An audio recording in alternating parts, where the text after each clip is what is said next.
नमस्कार। आकाशवाणी जयपुर अजमेर से प्रस्तुत हैं प्रादेशिक समाचार।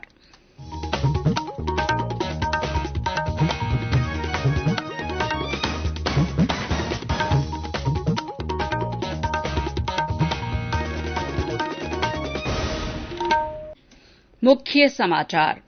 केंद्रीय श्रम मंत्री भूपेंद्र यादव ने कहा, केंद्र सरकार ने दशकों पुरानी समस्याओं का समाधान कर देश को आगे बढ़ाया। मुख्यमंत्री अशोक गहलोत ने कहा, प्रदेश में कोविड की स्थिति फिलहाल पूरी तरह नियंत्रण में। अगस्त में कोविड से एक भी मौत नहीं। प्रदेश में सभी जिला मुख्यालयों पर ऑक्सीजन कंसंट्रेटर बैंक बनाए जा रहे हैं। राज्य सरकार ने 561 प्राथमिक विद्यालयों को उच्च प्राथमिक विद्यालयों में क्रमोन्नत करने के आदेश जारी किए। और राज्य में बारिश का दौर फिर शुरू। मौसम विभाग ने कोटा और उदयपुर संभाग में हल्की से मध्यम बारिश की संभावना जताई।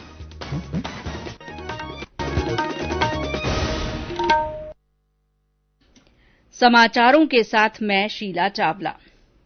देश भर में 18 वर्ष से अधिक आयु वर्ग के लिए सरकारी केंद्रों में निःशुल्क कोविड टीकाकरण अभियान जारी है। युवाओं से आग्रह है कि टीका जरूर लगवाएं और अन्य लोगों को भी इसके लिए प्रोत्साहित करें। जब तक आवश्यक न हो घर से बाहर न निकलें और सुरक्षा के 3 सरल उपायों का पालन करें।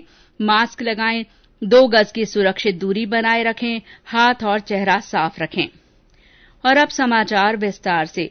केंद्रीय श्रम मंत्री और भाजपा के वरिष्ठ नेता भूपेंद्र सिंह यादव ने जन आशीर्वाद यात्रा के दौरान अलवर के किशनगढ़ में एक जनसभा को संबोधित किया। इस मौके पर श्री यादव ने कहा कि केंद्र सरकार ने कोरोना की चुनौती से निपटने के लिए बहुत अच्छा काम किया है। देश भर में बड़े पैमाने पर कोविड टीकाकरण किया जा रहा है। उन्होंने कहा कि मोदी सरकार ने दशकों से चली आ रही समस्याओं का अंत कर देश को आगे बढ़ाने का काम किया है। श्री यादव ने आज अलवर के भिवाड़ी से जन आशीर्वाद यात्रा की शुरूआत की। उन्होंने कहा कि आने वाले समय में प्रदेश में भाजपा की सरकार बनेगी। केंद्रीय श्रम मंत्री यादव ने कहा कि अलवर में नया ईएसआई अस्पताल और बहरोड में ईएसआई डिस्पेंसरी खोली जाएगी। उन्होंने कहा कि भिवाड़ी के ईएसआई मेडिकल कॉलेज का विस्तार होगा और इसे शीघ्र शुरू किया जाएगा। उन्होंने अलवर के शहीदों को नमन किया। उन्होंने कहा कि अलवर में भविष्य निधि का नया कार्यालय शुरू कर दिया गया है। श्री यादव ने भिवाड़ी के बाद कई अन्य स्थानों पर नुक्कड़ सभाएं की।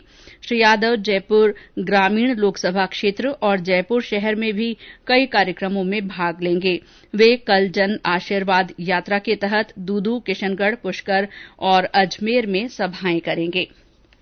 केंद्रीय कृषि और किसान कल्याण मंत्री नरेंद्र सिंह तोमर ने कहा है कि देश में 11,000 करोड़ रुपए से ज्यादा राशि खर्च कर तिलहन और पाम ऑयल की पैदावार और रकबा बढ़ाया जाएगा।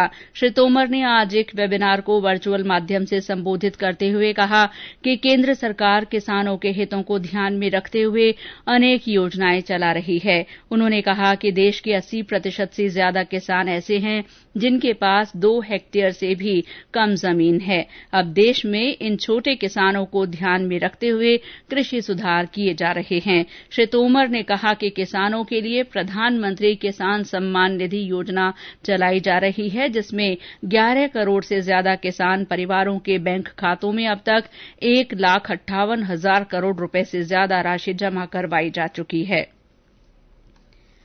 मुख्यमंत्री अशोक गहलोत ने कहा है कि प्रदेश में फिलहाल कोविड पूरी तरह से काबू में है।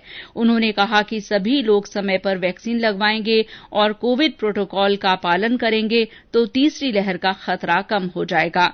मुख्यमंत्री ने आज ट्वीट करते हुए कहा कि पिछले कुछ सप्ताह से प्रदेश में कोविड के नए मामलों की संख्या 20 के आसपास बनी हुई है।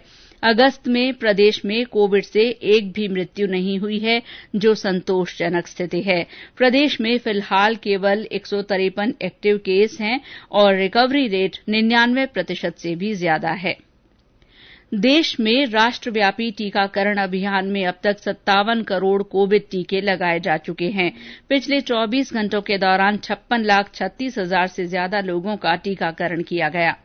देश में कल 36,401 नए कोविड मामलों की पुष्टि हुई है। वर्तमान में कोविड के सक्रिय रोगियों की संख्या 3,64,129 है।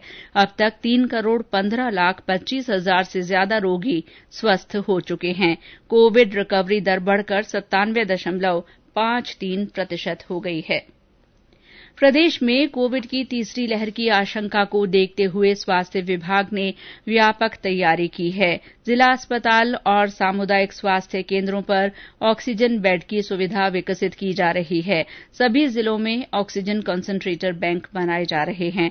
जयपुर जिले में 500 ऑक्सीजन कंसंट्रेटर का बैंक बनाया जा रहा है। अलवर, पाली, भीलवाड़ा और श्रीगंगानगर में 200 तथा अन्य जिलों में 100 ऑक्सीजन कंसंट्रेटर उपलब्ध होंगे। जिलों का कोई भी मरीज आवश्यकता होने पर अमानत राशि जमा करवाकर इन कंसंट्रेटर्स का उपयोग कर सकेगा। बूंदी जिले में कोविड संक्रमण के प्रसार को रोकने के उद्देश्य से ऑक्सीजन बैंक की स्थापना की गई है। मुख्य चिकित्सा और स्वास्थ्य अधिकारी डॉ महेन्द्र कुमार त्रिपाठी ने बताया कि ऑक्सीजन बैंक में 100 ऑक्सीजन कंसंट्रेटर उपलब्ध करवाए गए हैं। बांसवाड़ा में कोविड की तीसरी लहर से बचाव के लिए मुख्य चिकित्सा और स्वास्थ्य अधिकारी की ओर से ग्रामीण इलाकों और कस्बों में विशेष एहतियात बरतने के निर्देश दिए गए हैं। वहीं जिला अस्पताल की आरटीपीसीआर टीम आमजन के रैंडम सैंपल लेकर कोविड-19 की रोकथाम के लिए हर संभव प्रयास कर रही है। आज महात्मा गांधी अस्पताल की एक टीम ने आरटीपीसीआर टेस्ट के लिए डूंगरपुर लिंक और कॉलेज रोड पर करीब 300 सैंपल लिए। केंद्र सरकार की ओर से कोरोना के प्रति जागरूकता लाने के लिए जन आंदोलन चलाया जा रहा है। इसी के तहत आकाशवाणी जयपुर के समाचार बुलेटिनों में प्रसारित की जा रही विशेष श्रृंखला जनता का संदेश जनता के नाम में सुनिए हमारे श्रोता का संदेश। मैं देवाराम बरवर धोरीमनाथ जिला बाड़मेर से सभी देशवासियों से विनय अनुरोध करता हूँ कि केंद्र एवं राज्य सरकार द्वारा जारी गाइडलाइन का पालन कोरोना बचाव के लिए अवश्य करें। कोरोना से बचाव के लिए टीके जरूर लगाएं। अफवाहों पर बिल्कुल ध्यान न दें। मैंने भी वैक्सीन की प्रथम डोज लगा ली है। इससे मेरे स्वास्थ्य पर बिल्कुल विपरीत प्रभाव नहीं पड़ा है। मैं बिल्कुल सुरक्षित महसूस कर रहा हूँ। जय हिंद। कोविड संबंधी राष्ट्रीय हेल्पलाइन नंबर हमारी वेबसाइट newsonair.gov.in पर उपलब्ध हैं। समाचारों में आगे बढ़ने से पहले कोविड जागरूकता संदेश।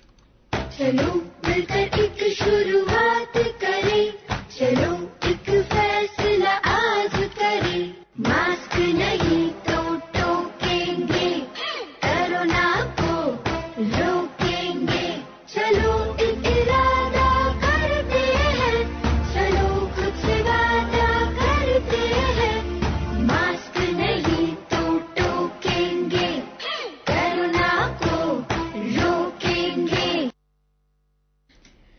समाचारों में आपका फिर स्वागत है।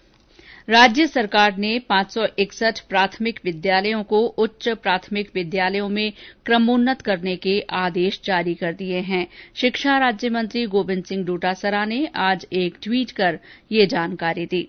उन्होंने बताया कि बजट घोषणा के अनुसार 703 प्राथमिक विद्यालयों को क्रमोन्नत किया जाएगा। राज्य के 6 जिलों में पंचायती राज चुनाव की आचार संहिता के चलते 142 विद्यालयों के क्रमोन्नति आदेश बाद में जारी किए जाएंगे। और अब आजादी का अमृत महोत्सव से जुड़े समाचार। आजादी का अमृत महोत्सव।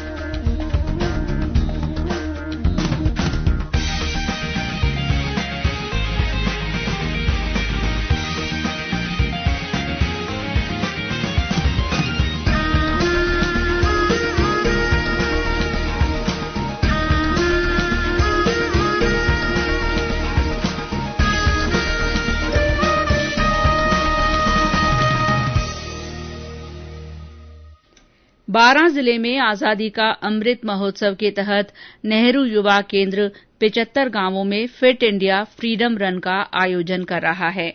इसी क्रम में आज छीपा बड़ौद में फ्रीडम रन का आयोजन किया गया। इस दौरान युवाओं को फिट इंडिया कार्यक्रम का प्रचार प्रसार करने और नियमित रूप से दौड़ लगाने का संकल्प दिलाया गया।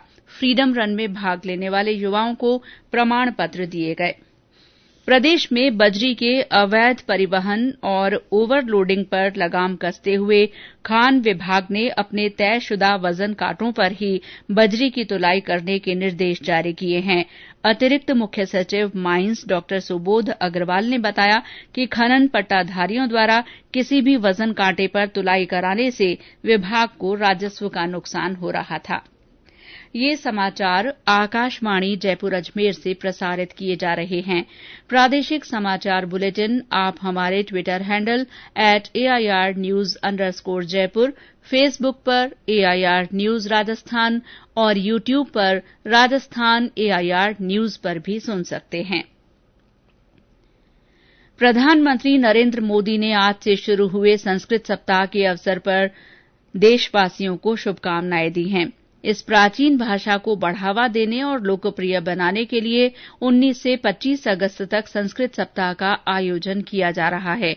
प्रधानमंत्री ने संस्कृत भाषा के प्रचार प्रसार से जुड़े भाषाविदों और विद्वानों को भी शुभकामनाएं दी हैं। प्रधानमंत्री ने इस बात पर प्रसन्नता व्यक्त की है कि आज ऑनलाइन तकनीकों के माध्यम से संस्कृत अधिक से अधिक लोगों तक सहजता से पहुंच रही है। प्रधानमंत्री ने विश्वास व्यक्त किया कि संस्कृत सप्ताह का आयोजन लोगों में, विशेषकर युवाओं में हमारी सांस्कृतिक परंपरा के प्रति नई रुचि और नए उत्साह को पैदा करने में महत्वपूर्ण योगदान देगा। प्रधानमंत्री नरेंद्र मोदी इस महीने की 29 तारीख को आकाशवाणी के मन की बात कार्यक्रम में अपने विचार साझा करेंगे। ये मासिक रेडियो कार्यक्रम की 80वीं कड़ी होगी। प्रधानमंत्री ने इस कार्यक्रम की अगली कड़ी में शामिल किए जाने वाले विषयों पर सभी से सुझाव मांगे हैं।